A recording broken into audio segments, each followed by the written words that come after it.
Hi, my name is Heather Chavez. I'm a student at Grand Canyon University, and this is my video submission on teacher dispositions. Of all of the character traits that I feel like I possess as a teacher, I feel that holding my students to high expectations and realistic expectations is one of my most important ones.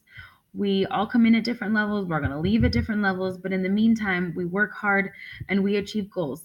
I want them to feel successful and I want them to increase their knowledge and their passion for learning. And I hope that I do that by showing them that goals don't have to be big, they can be small.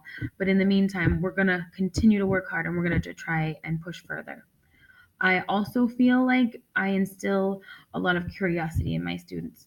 We are constantly asking why. We are constantly challenging our textbooks. We are figuring out why they say something is the way it is.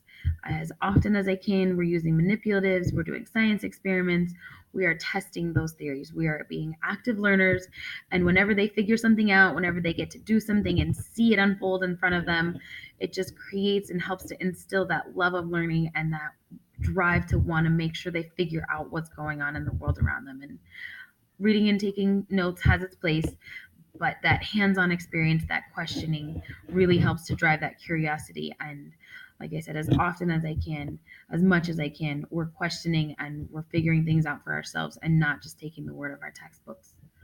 One of the teaching dispositions that I feel that I could work on is modeling integrity with words and actions. And I teach kindergarten, and if you let them, they will find every last nerve that you have.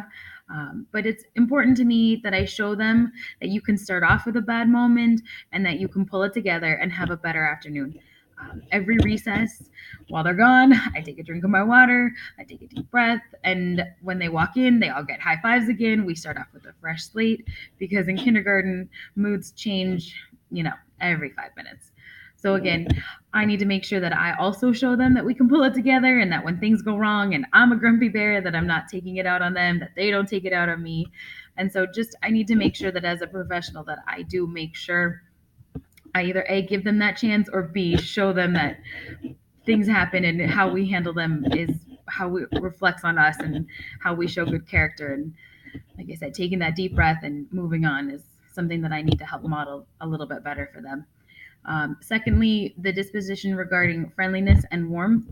Sometimes during parent teacher conferences, I feel like I might come across a little short when really I'm not there to chit chat. I want to discuss their kiddo and I want to find out and tell them what's going on with their kiddo and make sure that they know how they can help them and what, if any, their issues that their kiddo is having. And so I think sometimes, like I said, I get right to the point, and some parents don't respond to that very well, and I come across as uncaring when really I just want to make sure I get as much information out as possible and show them that I know what's going on in the classroom and what's going on with their kiddo. But like I said, I think it comes across a little short, and I'd like to continue to work on that as a teacher to make sure that I'm bettering myself and helping meet those needs. And if parents don't like me, then I don't have as much buy-in from them either.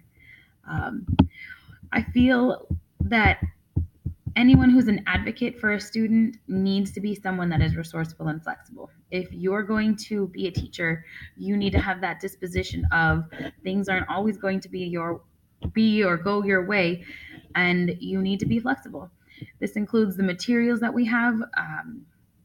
Sometimes you have to work with what you've got. You have to make purchases. You have to be resourceful. You have to make things work even when you don't think they will.